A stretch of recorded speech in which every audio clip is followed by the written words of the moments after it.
안녕하세요. 저는 올해로 나이가 45살이고 결혼한 지도 벌써 20년이 된 주부입니다. 남편하고는 연애 결혼을 했어요. 연애한 기간까지 전부 합치면 함께한 지도 무려 23년이나 돼서 제 인생의 반을 넘게 함께한 길고 긴 인연입니다. 하지만 그런 남편과는 이혼을 했습니다. 후회만 남는 결혼 생활에 이제서야 종지부를 찍게 되었어요. 연애하던 시절부터 오래 만나오기도 했고 수더분한 성격이 참 마음에 들어서 이 사람하고 함께 하겠다는 생각을 했고 연애를 하면서 자연스럽게 결혼을 하게 되었습니다. 삼형제 중 장남인 남편은 아래로 남동생이 2명이 있는데 둘째 도련님이 38이고 막내 도련님이 이제 37입니다. 올해로 47인 남편하고는 터울이 있는 편이에요. 장남의 책임감과 터울 있는 동생들 때문인가? 점잖기만 하던 그 성격이 남편의 단점이라는 걸 깨달은 건 결혼을 하고 나서도 한참 뒤였습니다. 그동안은 정말 그 성격 하나만 보고 참아왔지만 그 참아온 시간이 무색하게 잔뜩 후회만 드네요. 결혼할 적만 해도 시가가 굉장히 돈이 많았어요. 홀어머니인 시어머니는 의정부 쪽에서 예전부터 식당을 하고 계셨고 방송에 한번 소개가 되기 시작하면서 그때부터 굉장히 돈을 많이 버셨다고 하네요. 남의 건물에서 시작하신 장사라 식당은 월세를 내고 계셨지만 동네에 시어머니 명의로 된 빌딩도 한 채 있었어요. 연애하던 시절에도 남편이 데리고 가서 식당에 몇 번 가본 적이 있었는데 갈 때마다 사람이 많아서 못 먹고 포기한 적도 몇 번 있어요. 시가가 돈이 많다는 건 결혼 전에도 알고 있었지만 제가 남편과 결혼하기로 결심한 건 결코 그 재산이 탐이 나서가 아니었어요. 그랬다면 결혼 초반에 진작에 이혼을 했겠죠.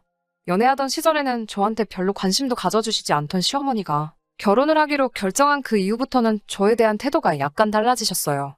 물론 좋은 쪽으로 달라지신 건 아니었어요. 저는 사실 부모님이 2분 다 안 계셨고 할머니 밑에서 자라왔거든요. 시어머니는 그 사실을 이미 알고 계셨고 결혼을 하기로 정하고 저와 처음 만난 자리에서 저에게 대놓고 우리 집 재산을 노리고 온 거 아니냐는 말까지 들어야 했어요. 그런 게 아니라고 몇 번을 말씀드려도 부모 없는 사람의 말을 자기가 어떻게 믿냐고 대답하셨고 결국 결혼할 때도 그 어떤 금전적인 지원을 받지도 못했습니다. 저는 그게 차라리 잘 됐다고 생각했어요. 저도 저 나름대로 혼수며 모며 할머니한테 다른 부담을 안겨드릴 필요가 없었으니까요. 결혼 첫 해에는 시어머니가 가게 좀 도와달라고 부르시더라고요. 일을 시키러 부른 거지만 결혼 후 저를 처음 찾으시는 거였기 때문에 이참에 저의 진면목을 한번 보여드려보고자 앞치마를 동여매면서 의욕적으로 뭐부터 할까요, 어머님? 하고 물어봤는데 저보고 앞치마를 왜 매냐고 넌 주방 근처는 얼씬도 할 생각 하지 말고 홀에서 음식 내가고 상 치우고 깨끗하게만 해놓으라고 하시더라고요. 제가 비법을 훔쳐갈 거라고 생각이라도 하셨나 봐요. 식당 일은 관심도 없고 할 생각도 없는데 말이죠. 성수기 때라 몇 주간 도와드리고 그냥 돌아왔는데 매일마다 업소용 쇠고기 다시다 상자가 그렇게 많이 나오더라고요. 시어머니 손맛의 비법이 뭔지는 안 봐도 딱 알겠더군요. 결혼한 지 2년째 되던 해 시어머니가 도련님 둘을 저희 집으로 보내왔어요. 장사하시면서 도무지 도련님들 뒷바라지하기가 힘들다고 하면서요. 특히 재수하는 막내 도련님 좀 잘 좀 부탁한다고 하셨죠. 아예 지낼 방도 없는데 도련님 2명이 2층 침대 놓고 방을 떡하니 점령해버리는 바람에 아주 죽을 맛이었어요. 남편에게 중간에 못하겠다고 투정 아닌 투정을 부렸는데 남편은 장남으로서의 책임감인지 고집을 부리더라고요. 동생들이 나보다 더 소중한가 싶어 서운했는데 남편이 솔직한 심정을 이야기했어요.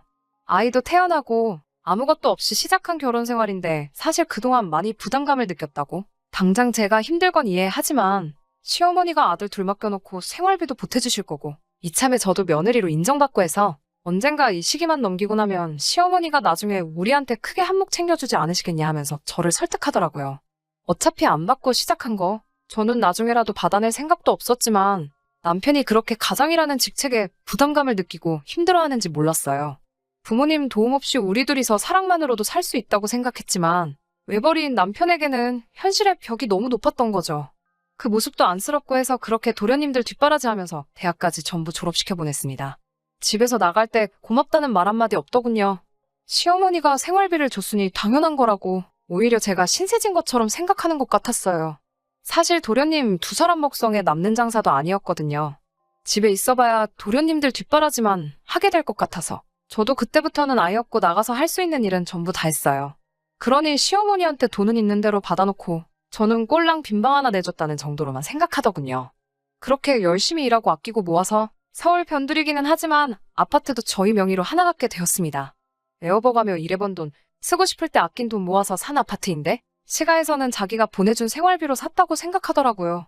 도련님들도 대학을 졸업하고 저희 집에서 다 나가게 되었고 어차피 이제 안 볼 사람들이다라는 생각에 그냥 앞으로 좋은 일만 생각하자고 했어 무시했어요. 시어머니는 여전히 돈이 많으셨지만 당시 시어머니의 식당은 장사가 계속 잘 되지만은 않았어요.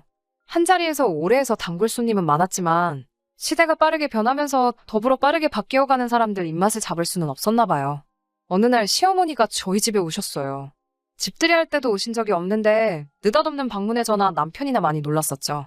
무슨 일인가 해서 같이 앉아있는데 시어머니는 며느리는 집안일에서 빠지라고 하시면서 저보고 자리를 물러달라고 하셨어요.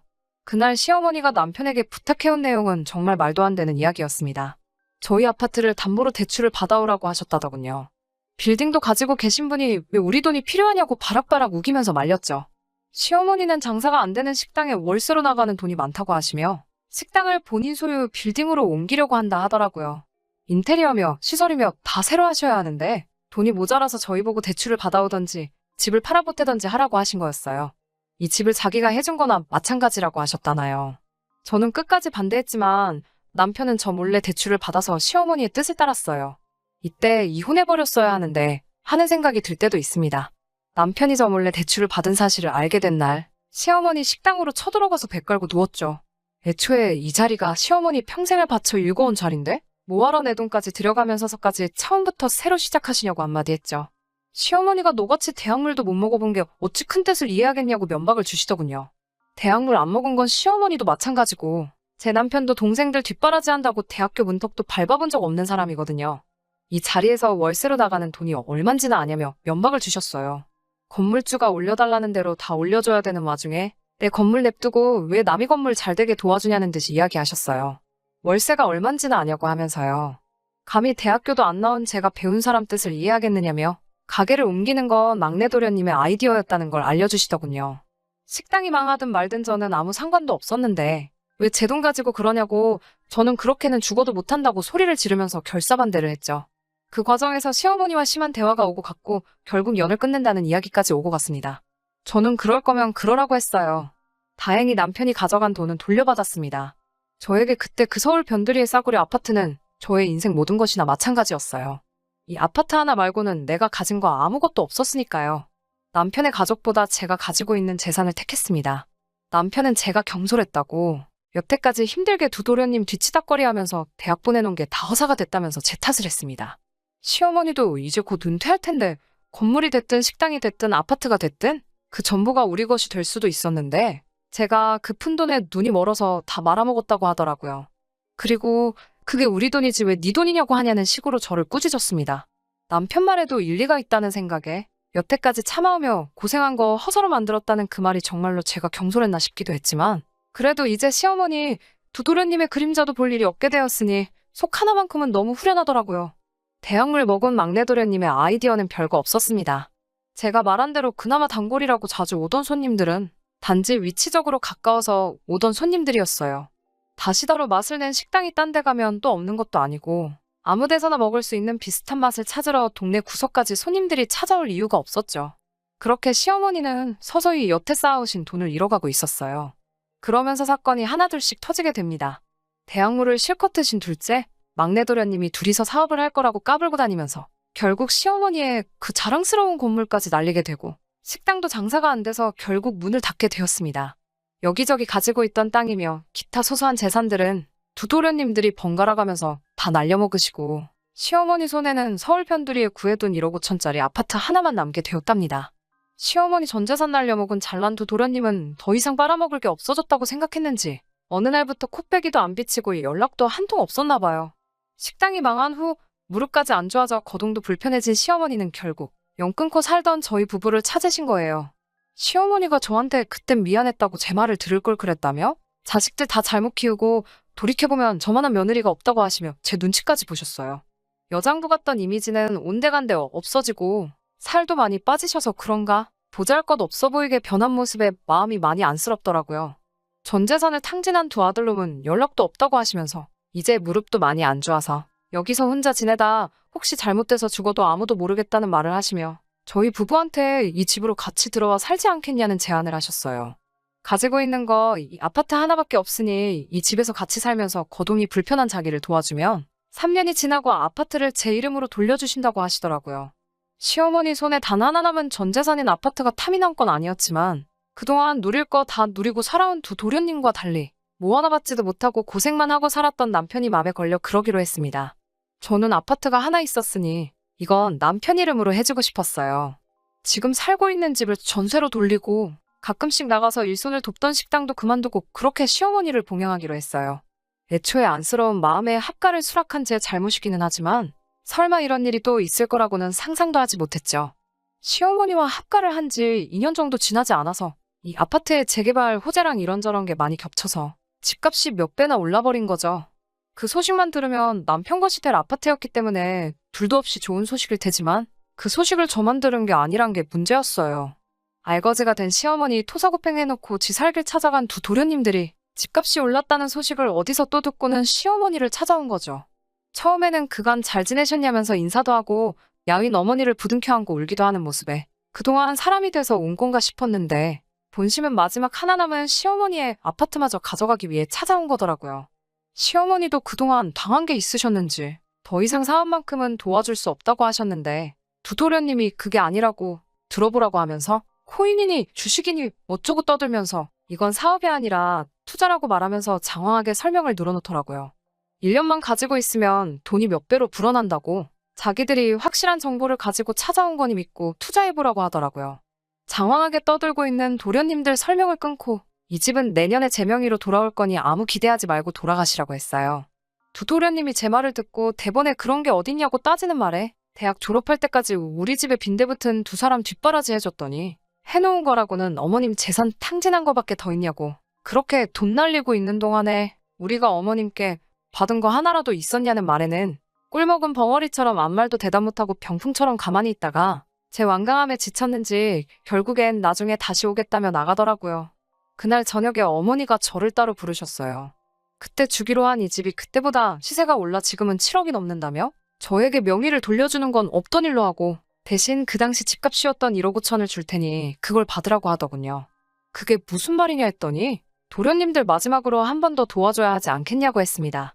그게 말이나 되는 소린가요?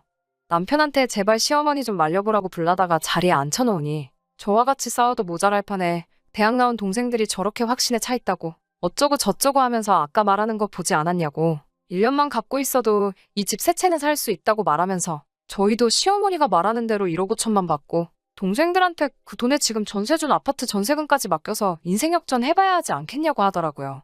끝까지 제가 그렇게는 할 수 없다고 하자 너는 돈을 왜 그렇게 밝히냐고 이때야말로 온 가족이 힘을 합쳐야 할 때인데 저보고 너무 저만 아는 것 아니냐며 너무 이기적인 게 아니냐며 쓴소리를 했어요.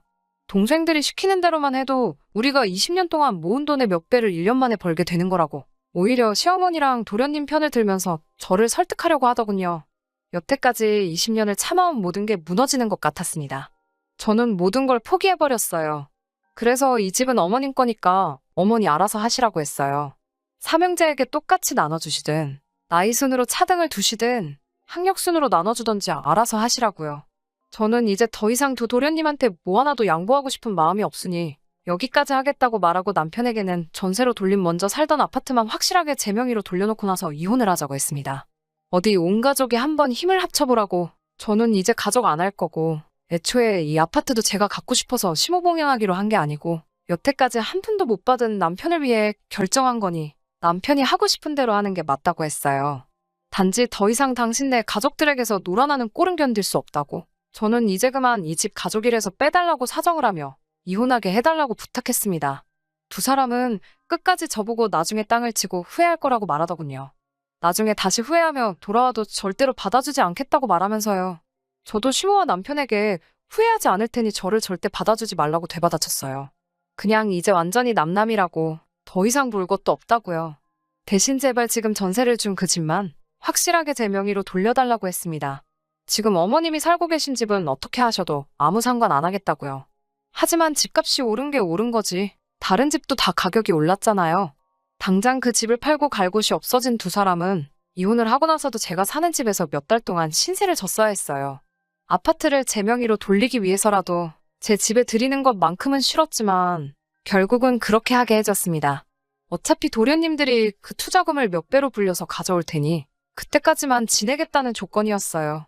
그때가 되면 여기서 지낸 만큼 한 달에 100만 원으로 계산해서 제 얼굴에 아주 돈다발을 던져버리겠다고 벼르고 있더라고요. 언젠가 남편이 이것 좀 보라고 하면서 다시 생각해도 이젠 늦었다면서 자랑하듯이 보여준 사진이 하나 있었어요. 진짜 두 도련님이 웬일로 그 투자금을 2배 넘게 불려놓았더라고요. 하지만 아쉽지 않았습니다. 그때 남편이 너는 진짜 후회하게 될 거라고 으름장을 놓으며 보란듯이 이혼 서류에 사인도 했고 아파트도 결국 그날부로 제 명의로 돌려놓아줬으니까요. 하지만 돈 날리는 재주만큼은 기가 막혔던 두 도련님은 그날로부터 3개월도 안 돼서 15억이라는 돈을 7천만 원으로 만들어버리는 기적을 행하더군요. 그 7천만 원도 두 도련님이 몰래 둘이서 나눈 건지 어느 날 연락도 없이 날라버렸고 남편과 시어머니는 그제서야 제 다리를 붙잡으면서 제발 자기들 살려달라고 이제 갈 곳도 없다고 자기들을 이렇게 버릴 거냐며 울고불고 난리였어요. 이 집을 살 때 남편이 고생한 점도 있으니 제 이름으로 대출을 300 정도 받아서 이걸로 다시 일어나 보라고 하고 이제 저와는 제발 연 끊고 살자고 하고 내쫓아버렸습니다. 방금까지 울고불고 하던 사람들이 문 밖으로 내몰리니 저보고는 독하다고 사람이 그러면 안 된다고 하면서 욕을 하더라고요. 그렇게 큰 소리를 치더니 아파트 현관 앞까지 가서는 다시 또 제발 우리 좀 살려달라고 비는데 신기하게도 일말의 미안한 마음도 들지 않았습니다. 저희 아들도 아빠의 모습에 질렸는지 진작에 그랬어야지 뭐 일이 오래 걸렸냐고 제 편이 되어주네요. 제 자식은 끝까지 저의 편을 들어줘서 다행이라고 생각합니다. 이제 저는 시어머니 모시기 전에 다니던 곳에서 다시 일하면서 제 아들이랑 같이 행복하게 살려고 합니다. 혹시나 남은 돈 들고 날라버린 두 도련님에 대한 소식을 듣게 된다면 나중에 한 번 더 소식 한번 전해보도록 할게요.